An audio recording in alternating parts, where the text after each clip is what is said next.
duket se kjo që sapo transmetove e plotëson mozaikun dhe në nxjerr tamam atë lojën e pasqyrave ku rrezikon të bjerë dhe opinioni publik. Do të thotë, Berishës sot në këtë vizitë i interesonte të mos merrej me asnjë çështje tjetër që kap marrëdhënia shqiptaro-greke, po u fokusua te deti.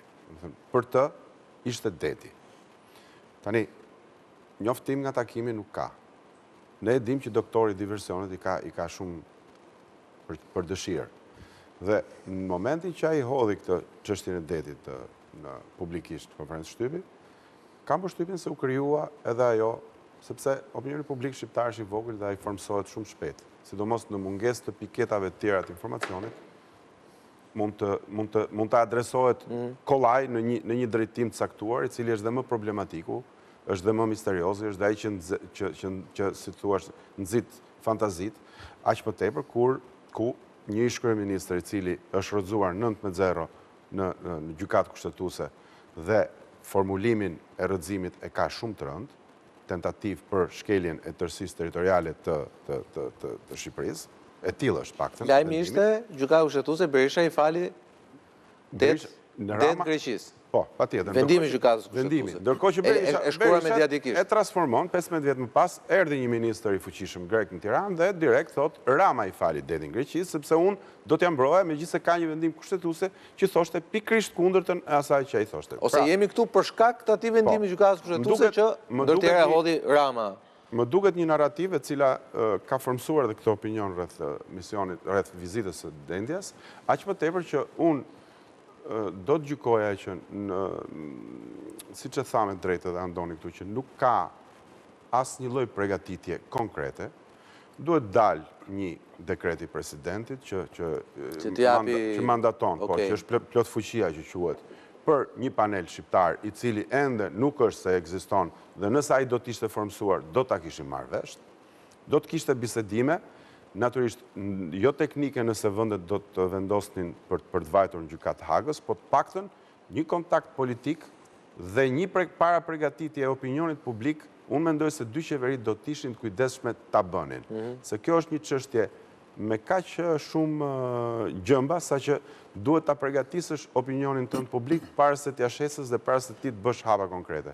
Derisa nuk ka pas 6 vjet hapa të tillë, unë gjykoj se nuk do t'ishte deti misioni primar i sotëm i Dendjas, por ishte ajo që më së shumti kreu i opozitës dhe media të tjera në Tiranë, po edhe një opinion publik i formsuar jo me rrjete sociale etj, është një echo chamber, si quhet, që krijon një histori e cila për mua nuk ka element të mjaftueshëm që të rezultojë tërësisht e vërtet. Natyrisht mund të ketë qenë në 2 orë bisedime në agendën e takimit, por kam përshtypjen se nuk ka element mjaftueshëm që të ketë qenë krye çështja. Tani, kundërargumenti, prit se ka dhe kundërargument. Kundërargumenti është se, ashtu siç Greqia me drejtë tha zoti Barka, po sheh në mesdhe, në cilat zona ekonomike të krijoj partneritete për të qenë pjesëmarrëse në projekte energjie, kjo është e vërtetë. Dhe gjitha vendet e mesdheut basenit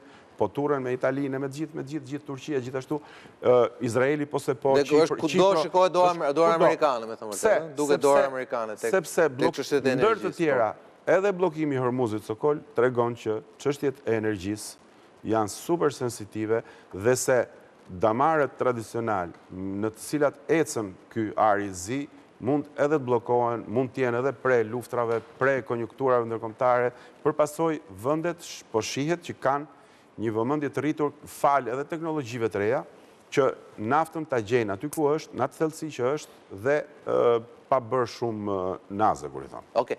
Megjithatë, me që jemi kuadër spekullimesh, po e bëj për Barkën dhe pastaj edhe këtu me Klementimin dhe me Meçen. Panajot, Rama është njëri i surprizave dhe ka qef luaj me efektin surpriz. Pra, kur gjithë ne mendojmë që flasim për detin, befas mund dalim diku tjetër.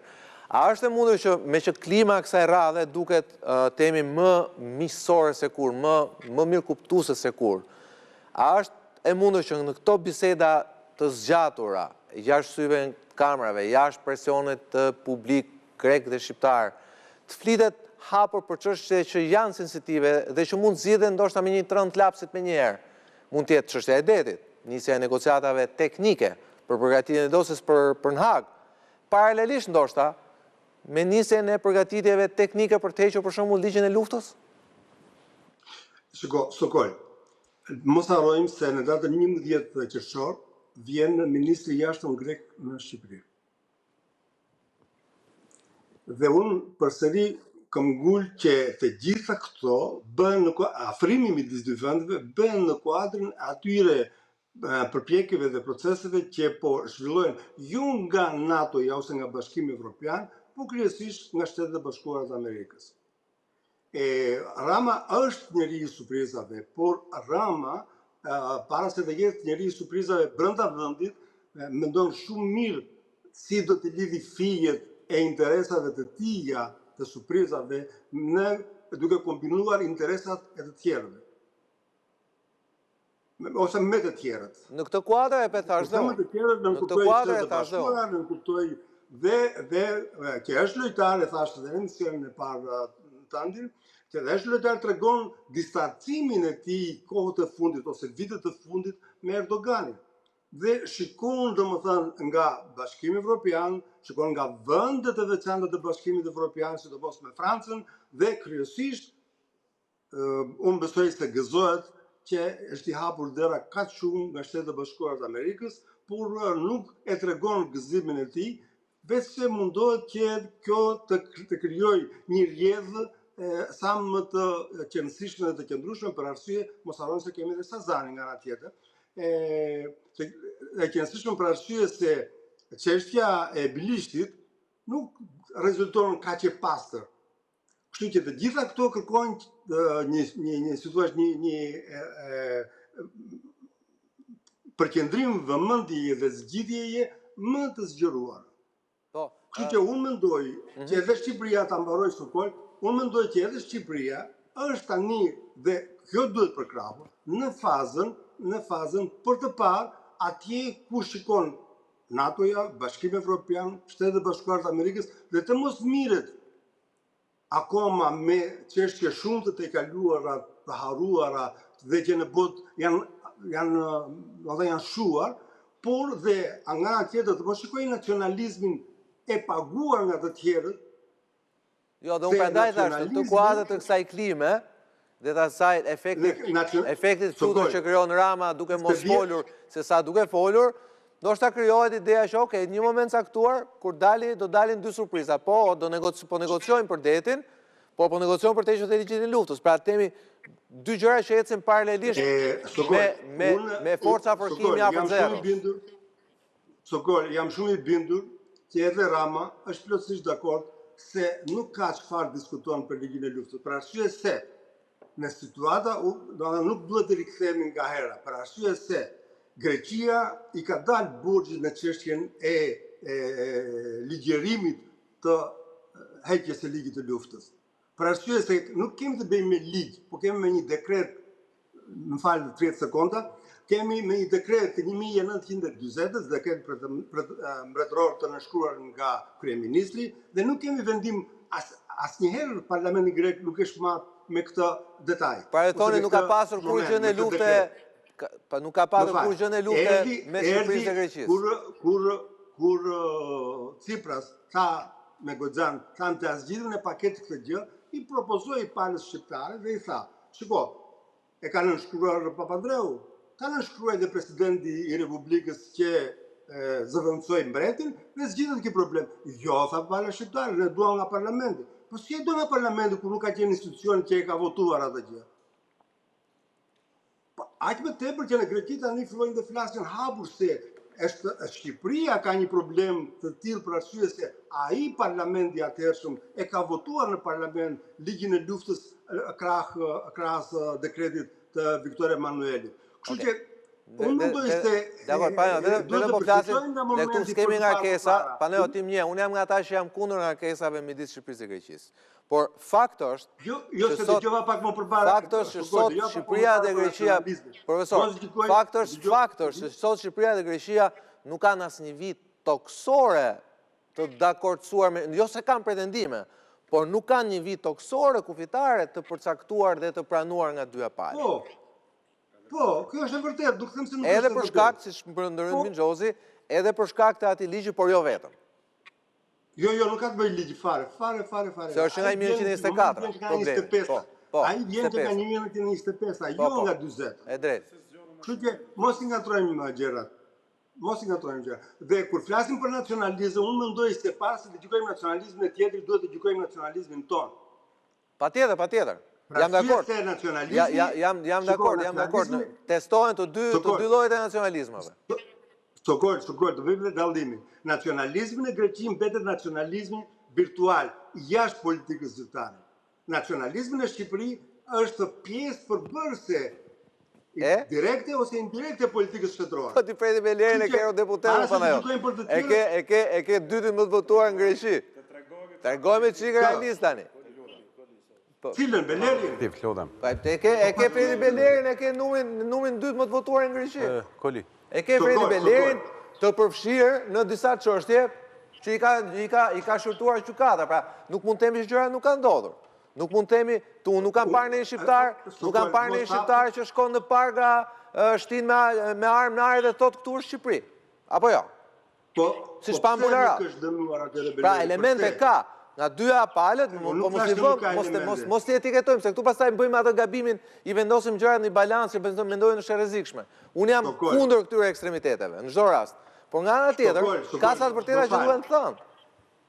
Patjetër, pse dëgjoj, më duke se më shumë për Belerin dhe kush është Beleri kanë folur unë sa keni folur ju. Patjetër, prandaj dhe unë po komunikoj me ty, se e di që je objektiv në këtë sens, por tek ajo çështja që në Greqi nuk ka elemente, këtu pastaj haj që diskutim çështja për ne. Por, o Sokol, ti e di shumë mirë që zoti Rama ka bërë një dosje për Belerin dhe ka shpërën, prandaj Brukseli tha që është çështje midis jush dhe nuk është çështje Bashkimit Evropian.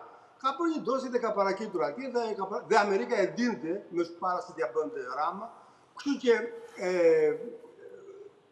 prandaj, domethënë, Greqia ose çështja e Belerit, pse nuk u bë publik kjo dosje këtu? Sepse këtu e gjykojnë gjykatat, prandaj. Megjithatë, paneo se jemi në fund fare, t'ja pak fjalën edhe më mbaroj vetëm fjalimin vetëm që t'ja kaloj të çuar se duhet ta mbyll. Pra, thash për nacionalizmin, them pra për këtë gjë se ne na duhet tipat Beleri ose çështje Beleri, thjesht për të marrë me ta, s'është që shpiremi me ligjin e lutë. Dakor, se s'du të bëj debat. I duhen të dyja palëve, ju desh dhe Mitsotakis në Greqi, duhet tënë edhe kjo. Patjetër. Apo jo, ju desh të dyja palëve. Votat e agilitarët. Shiko, Sokol, na që bëjë dhe lajt. Mitsotakisi në ndikimin e disa deputetëve dhe ekstremistët djathtë nga frika se mos i ikin vota në krahun e djathtë, e vuri gjithë partinë për Belerin dhe nxori Belerin gjithë makinën e partisë. Ne tiranësit kemi shprehje kur rena shufesat bose vap, themi ne tiranësit, që e përkthyer ndryshe do thotë ne herë këto gënjeshtrat e bardha janë të mira se i ulin gjakrat. Po, me çfarë? Disa çështje që duhet t'i vëmë pikën mbi i. Është e vërtetë që ka qenë një dekret i presidentit, i mbretit, i cili është ratifikuar në parlament dhe pastaj në funksion të këtij dekreti, në Greqi kanë dalë disa ligje ku njëri prej tyre është përzënia e çave dhe marrja e pronave. Dhe ky ligj sot është në fuqi. Dhe këtë ligj e ka bërë parlamenti. Dhe normal mund të thonë që është fuqizuar ligji, por fakt ai ligj edhe me vlerë dhe pa vlerë nuk ka vlerë sepse ne jemi pjesë e NATO-s. Vlerë sot kanë efektet e këtij dekreti në legislacionin grek, të cilat sot komunitetin çam e ndalojnë të vënë pronat e veta dhe të marrë pronat e veta. Për këtë arsye thuhet që është rrëzuar dhe kemi mbyll këtë muhabet. Jo sotëri se kemi mbyll. Së dyti, në Greqi dihet zyrtarisht janë disa organizata nacionaliste të cilat kanë patur efekt jashtëzakonshëm në politikën e jashtme dhe politikën e brendshme në Greqi. Deri aq sa këto ndikuan që një problem që ishte problem juridik në Shqipëri ta ktheni problem politik në Bashkimin Evropian, Komitetin Evropian. Dhe organizata Mavi është një organizatë e cila ka synime territoriale në Republikën e Shqipërisë dhe ka influencë dhe mbështetje politike në Greqi. A kemi në Shqipëri një organizatë të tillë? A mendoni që do të ishte ekuivalente që qemrit e Shqipërisë të bënin një organizatë të kësaj natyre, të armatosnin atë dhe pastaj të filloni veprim në territorin grek për mbrojtjen e interesave të tyre? Ja ekuivalenca. Po Shqipëria nuk ka bërë një gjë të tillë. Atëherë si mund të thuash ti që politika shqiptare është nacionaliste sepse është virtuoze, është virtuale, e deklarojmë ne, por nuk është konkrete. Në Greqi kjo është jo vetëm virtuale, pra nuk është vetëm në për media, nuk është vetëm në artikulime politike, por është edhe në realitet. Është në politik, me aksion politik, është dhe në qoftë se do t'i futemi kësaj logjike, biem ndesh tani me gjithë bisedën që bëm deri tani. E treta dhe e fundit, duhet ta them, është shumë e rrezikoj Turqinë. Turqia është një aleat strategjik i Shqipërisë, ruan marrëdhënie shumë korrekte, qoftë me Greqinë, Shqipëria, qoftë me Italinë, ka të njëjtat marrëdhënie, por mos harroni një gjë, që problemi që ka Greqia me Shqipërinë është ekuivalent me problemin që ka Greqia me Turqinë, sepse me Italinë nuk keni që det të ndani, sepse ka një vijë ndërkombëtare atje dhe keni për det për të ndarë sa të doni dhe nuk ka nevojë të marrëveshje. Problemi është Shqipëri, Greqi dhe përgjithësisht dhe përse ka rëndësi. Se shkon gjykat ndërkombëtar. Përse ka rëndësi? Dhe këtu alucinanti Berisha që si kriminal kthehet në vendin e krimit dhe vazhdon të thellojë krimin e vet që ka bërë në Shqipëri për shitjen e tokave. Debatojmë me atë që sa e thashin në fillim, parimi i të mesmes apo parimi të drejtës. Dhe në qoftë se në Shqipëri, Greqia në bashkëpunim me Berishën vendosi parimin e të mesmes, kjo cënon të rënë si precedent marrëdhënien e Turqisë me Greqinë dhe me drejtë Turqia ngrinte parimin dhe thonë të zotëri, nuk mund ti të në prodhosh më precedent qoftë se ka bërë pretendime, se këtë rëzoj gjykatë kushtetuese dhe ne të gjithë, të cilëmi e kemi kundërshtuar realisht këtë procedurë. Në qoftë se gjykata e Hagës në precedent e vet ka vendosur parimin e drejtës, po. Dhe debati që ne bëjmë është cilin nga parimet do të respektojmë dhe Turqia i qëndron parimit të drejtës i qëndrojmë dhe ne. Sepse nuk mundet që një ishull të bëj ty pushtues me 12 milja të territorit. Po, Barka, ja një sekundë. Do futemi në debat nacionalist, ne jemi të aftë të bëjmë këtë debat. Dhe kemi provo për të vërtetuar që kjo vjen nga Greqia më tepër. Panajot, vetëm shumë shkurt lutem. Shumë shkurt, shiko, e para punës, ligji, dekreti i mbretit grekë, 1920, nuk ishte të bënte me qamët. Qamët ishin në shtetas grek, kishte të bënte me në shtetas shqiptar, që ishte dhe minoriteti grek dhe ai pagoj më shumë se sa paguan shqiptarët. Kështu që nuk ka asnjë lidhje ligji luftës me atë. Po, dakord, Palajo, se tam shkurt, lutem. Nuk e kanë nënshkruar konventin e detit. E treta, e ka nënshkruar. Nuk i kemi ne çfarë duhet të gjykoj. Ne kemi nënshkruar, jemi bashkë nënshkrues të konventës. Edhe ne jemi nënshkrues. Për të tha për Turqinë. Po ne jemi, po Turqia nuk ka. Nuk e di Turqinë. Turqia nuk e ka nënshkruar. Ne kemi nënshkruar. Jo, Turqia jo. Po ne kemi nënshkruar, dakord jam. Pastaj shikoni që ta shtrojmë fare thjesht problemin në Stokholm. Shkojmë në gjykat, palë. Atëherë ne i themi ne gjykatës çfarë duhet të gjykojë, edhe si duhet ta gjykojë, apo gjykon vetë ajo, ka rregullat e veta. Varet se ja parashton probleme. Kjo është çështja e ligjit të Hagës tani. Varet se ja parashton probleme.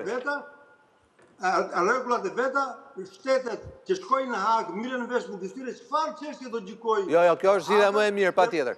Panajot, falenderoj, Skënder dhe Klementi që ta mbyllim, po.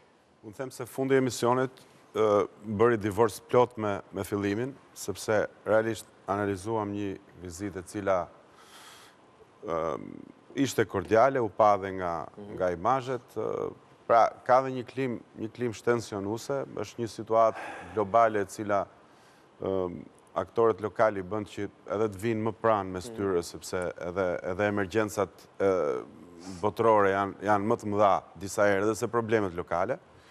U mendoj që duke u futur në atë dosjen problematike pastaj shqiptaro-greke, perspektiva erësohet dhe gjasat që të ketë një marrëveshje janë më të ulta. Unë gjithmonë mbetem mendimit se afrimi mes qeverisë Tsipras dhe Rama